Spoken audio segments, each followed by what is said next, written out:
Anthony Salah, he confirms to me, yes, Drake was sending me voice notes talking crazy like he's a mob boss. Hot tea.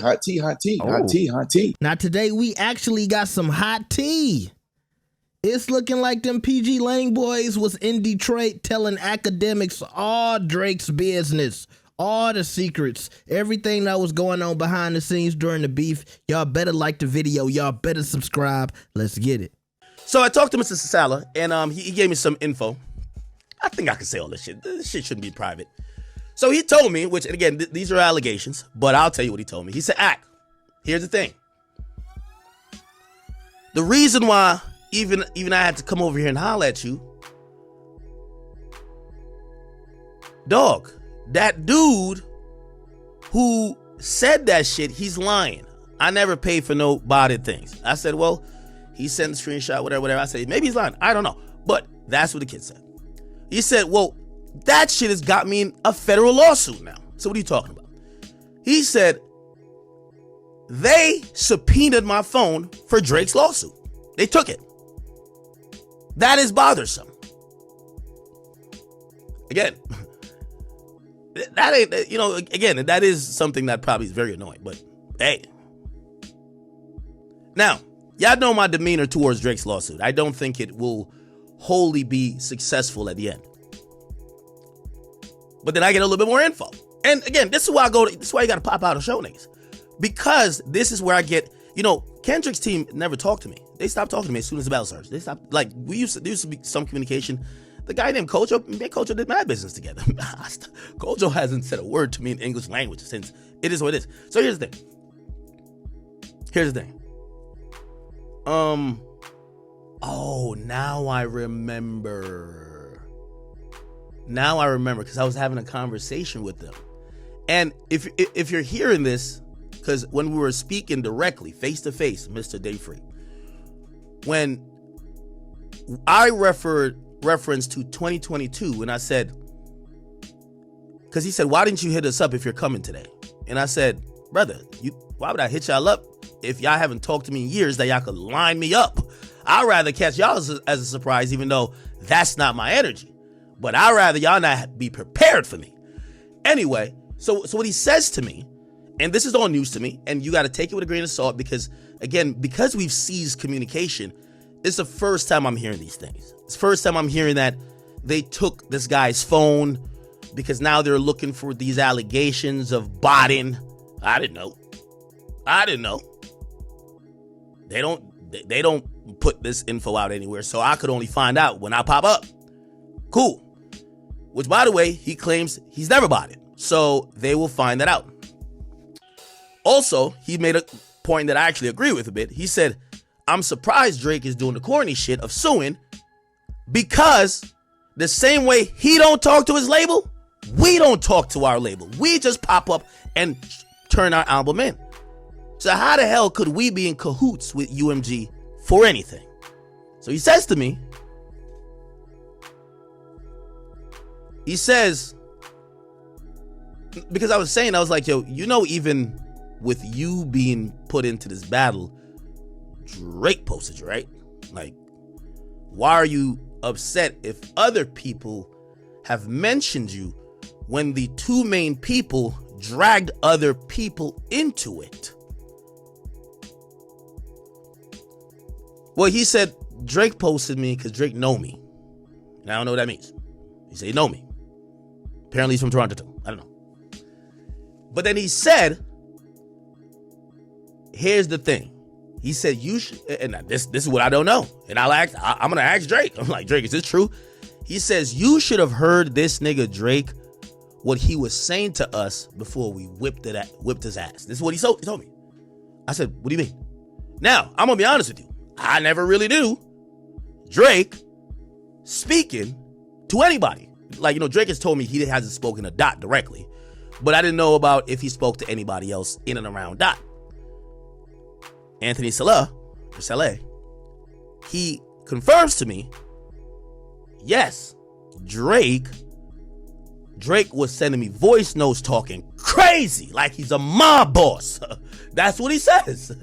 He says Drake is saying to him, Drake is saying shit like, yo, I'm gonna done you like just talking crazy like, yo, you niggas is washed. Yo, you got like you guys think you could finish me?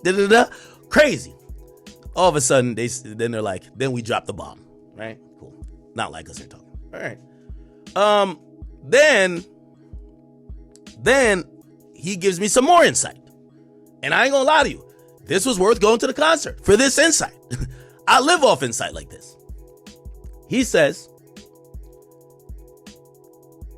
that Pusha T shit is real. He says the only problem is people think that happened recently. That didn't happen recently. He said if it was recently, UMG would let Pusha say whatever you want to say or do what he want to do. Why? Right now, UMG and Drake, their relationship might be irreparably broken because of the lawsuit. They're going at it. So they're not trying to spare his feelings anymore. But you told me. Not like us dropped last May. He said around June, July, because Drake supposedly approached UMG saying, yo, there's just a shooting at my house. These niggas got my house, which another thing, which again, you know, one point kind of counteracts the other. They say this shit going too far. I'm like, I could see how a nigga might think y'all went too far. Your cover art of the biggest song is his house with pedophilia pinpoints. But whatever. So he said Drake complained to UMG because remember there was a shooting at the crib. And UMG asked Kendrick's team, could you remove the cover art? We need you to take the cover art down. It got his house on it. We want you to take that down. From what I heard, they stood 10 toes down to say, if we do that, the whole song should come down. We're not changing shit. UMG, who clearly is in it for the bread, is like, keep that shit up. Nah, they ain't say that, but like, basically they just allowed it, right? Cool. However, while all of this is brewing, apparently that's when the Pusha T thing happens. And that's when UMG, who is really at that point on a rocky relationship with Drake, they're trying to salvage the relationship. They tell Pusha, hey, right now, you can't drop nothing dissing the guy. We're trying to work on our relationship with them. Could you change this? Could you change that? Now, I'll be honest. He didn't say Drake instructed them to do this. He said they were trying to save a relationship with Drake, the label. So they were being extra sensitive about things that could piss the guy who I guess he was gearing up to sue. Okay? Y'all know how girls do this when they say, ooh, who got the tea? Who got the tea? Kendrick's team was gossiping with DJ Akademiks like it was Sex in the City or something like that. Them boys couldn't wait to tell Akademiks all Drake's business. And you know what? I love it because I'm here for the tea too. The craziest part is when he told Akademiks, and this is Saleh, the guy who was accused of buying the bots for Kendrick. He said, or he told Ak it was a lie. He said that guy got him caught up. They took his phone, talking about, the authorities. They got a subpoena for his phone because of the UMG Drake lawsuit. That was cool, but when he said, you should have heard what Drake was saying to us. And I was like, what was he saying? And he said Drake was telling them, Y'all trying to end me after the Meek Mill situation. He looks at everything like somebody is trying to take a notch out of his legacy. But also at the same time, we got to remember, and I feel like before the public knew about the 20v1, Drake knew about it first. I think Drake had some kind of knowledge that Future wasn't rocking with him. Rick Ross wasn't rocking with him. They said Nav got into it. It was a whole bunch of rappers that just popped up out of the blue saying they wasn't rocking with Drake. And it was new to us, but I think Drake knew all of these guys had an issue with him. And I think that's another reason why he might have been, you know, in his feelings, drunk, calling the PG Lang boys, talking about, yeah, you guys are trying to end me, huh? Huh, Crody Holmes? Oh, no weed, brother. You're not going to take me down. If me couldn't do it and Pusha didn't do it, you would think that nappy-headed dude from LA is going to take me down. You just try it, brother. You can't run from this one. This time you following through, Crody. Is that a good Canadian accent? It's probably not, but that's just crazy to me to think Drake was so confident. And this is why I said this in my video. And I said this, remember the video where I said this is why Drake lost the beef? I forgot what it was called. That video did okay. I said it was the arrogance. So Drake is so arrogant, he thinking he done dropped his diss songs already. It's over. Kendrick can't do nothing. He can't follow through the jump shot. He thought he was like no jumper, balling like an athlete and got no jumper. And Drake was too cocky leading up to this beef. He knew who everybody said number 2 was. But I'm going to tell you something. Drake and J. Cole, that's one thing I think they both don't like about Kendrick. And this is something you could use as a knock for Kendrick, but it is what it is. Kendrick hasn't put in as much work as J. Cole and Drake, but yet some people got Kendrick number 1 over Drake, and some people got him number 2. Nobody ever says Kendrick is number 3. You know, you might have J. Cole as your number 1. I don't know, but you never put Kendrick at your number 3. And I think Drake and J. Cole feel some type of way about that. J. Cole over there trying to, you know, be cozy with Jay-Z and all of these people trying to work his way into the industry. You got Drake trying to beat the lame actor allegations, and then he got to fight his way into the industry, got to put out all of these hits and all this other stuff. And here's Kendrick coming out with a few albums and people talking about, oh no, he's bringing back hip hop. He's the GOAT. He's the lyricist. He's the rapper we all been waiting for. He's the new Messiah. And that's a little bit of what I would assume was in those voice calls or those voice notes that he was sending the not TDE, but the PG Lang boys. Not saying that verbatim. I'm just talking about the emotions that's built up. Like, they got this guy. He ain't put in as much work as me. He don't work like me. Everybody always trying to take me out. He linking up with Future. I wish we could hear those voice notes that he was sending them. I really do. Now, another interesting thing that Akademiks took from this conversation was that this guy was telling him, hey, I feel like the relationship with UMG is irreparable. It's over. Now, we hear some people talking about it's going to be a big settlement for Drake. I don't know. But to me, that felt like regardless of what happens between Drake and UMG, they will not be working together anymore. So this relationship is done. But to also hear that UMG was trying to acquiesce to Drake, they was trying to suck up to him, they was trying to repair the relationship, but then they might have let money get into the way. So UMG, according to this guy talking to Ak, and this guy is on Kendrick's team, he said UMG approached them and said, hey, you got to get rid of that album art for Not Like Us. Y'all got his house up. And UMG was like, hold on. Y'all said if y'all take the album art down, y'all gonna take the song down too. They looking at the charts. They like, oh my God, Not Like Us is going up. Joe Budden on this podcast talking about he got one. That beat is so West Coast. It's so crazy.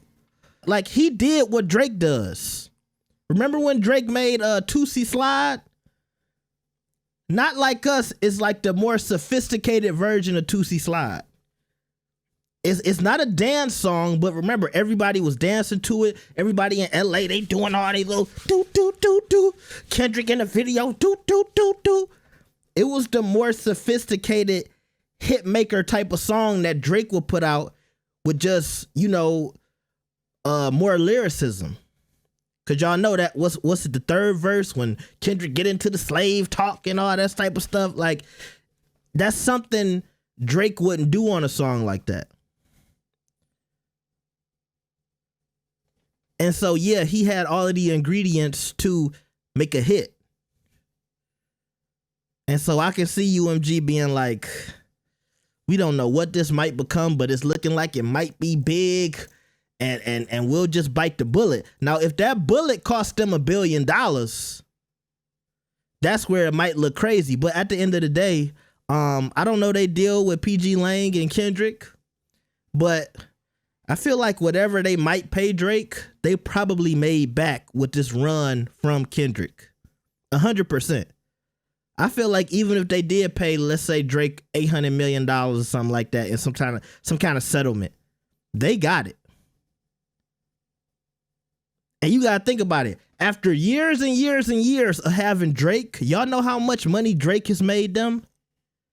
Then Kendrick having this year, they got it. And that's another thing about, we can have a whole conversation about record labels. Just if y'all knew how much money they make off of these artists. It's like the NBA. The owners make all the money, the players get pennies. Even when y'all hear somebody, oh, he got a $500 million contract. That's pennies.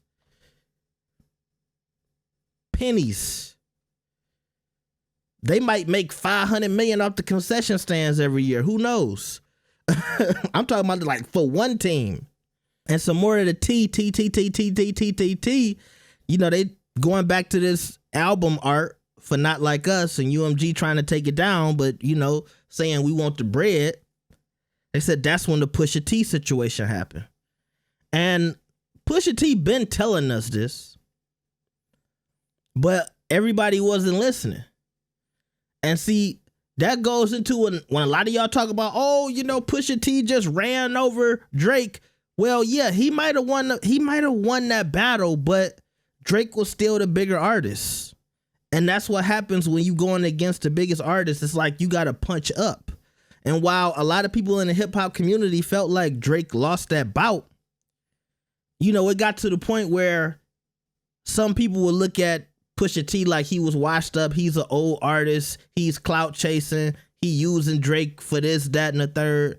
And so when Pusha T would say a lot of stuff, I remember when he went on Joe Budden's podcast and he did that interview and he talked about Kanye, he talked about Drake and a whole bunch of other stuff.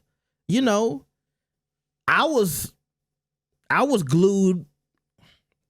I was glued to it. I was interested in it, but it's a lot of conversations like that go by the wayside because the diehard hip hop fans, they not the same no more. I remember waking up in the morning, going on Hot New Hip Hop every day. I wanted to know what the new song was.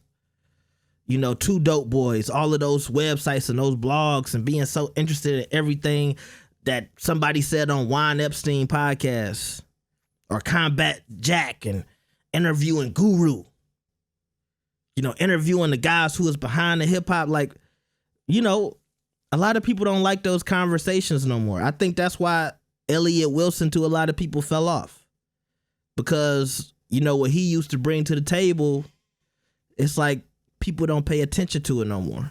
And I think that also goes into, when Pusha T is saying a lot of stuff, even now in his recent interview, the hip hop heads listen, but it kind of goes by mainstream media. And what Pusha said recently about how he don't think Kanye is a man and Kanye know that, like, that stuff the Kanye fans, the little kids need to hear, which is still crazy about Kanye. He still got a really young fan base. But that type of stuff, it goes by the wayside. I know people who watch my channel, y'all might be tapped in like that, but y'all know how it goes. But once again, like I said, Pusha T been saying a lot of stuff for a lot of years. It's just about who's listening. And so, yeah, I did know that situation was old. And a lot of y'all in the comment sections was saying that too. Like, Pusha been saying this, okay? And, you know, I don't know if Act didn't know, but yeah, that was old. So they was giving Act RT. Let me know what y'all think about this, man. Like the video and subscribe. I'll see y'all next time. Peace.